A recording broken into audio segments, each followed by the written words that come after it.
J'ai compris que la haine est une prison. Et la réponse, si tu me suis depuis un moment, tu commences à la connaître. Et je vais te raconter quelque chose de très simple me concernant.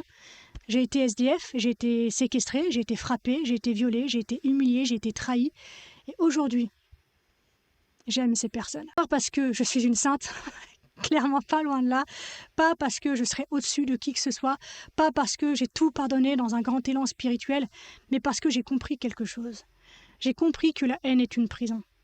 J'ai compris que la vengeance est un poison. J'ai compris que la colère, la rancœur, le ressentiment, c'est moi qui les porte, pas l'autre. Et j'ai décidé donc que je ne voulais plus porter ça. Alors oui, j'aime aujourd'hui encore ces personnes. Mais ça ne veut pas dire que je les laisse revenir dans ma vie. Aimer, ce n'est pas tolérer. Aimer, c'est voir l'humanité de l'autre, même quand il a agi depuis sa part la plus blessée, la plus violente, la plus destructrice.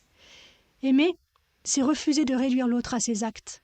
Et aimer, c'est aussi refuser de me réduire à ce que j'ai subi. Et moi, j'ai décidé de cesser l'héritage de la violence, en refusant de laisser le monde me dire qui je suis, en refusant de laisser la violence me définir, en refusant de croire que parce que le monde est dur, je dois l'être aussi.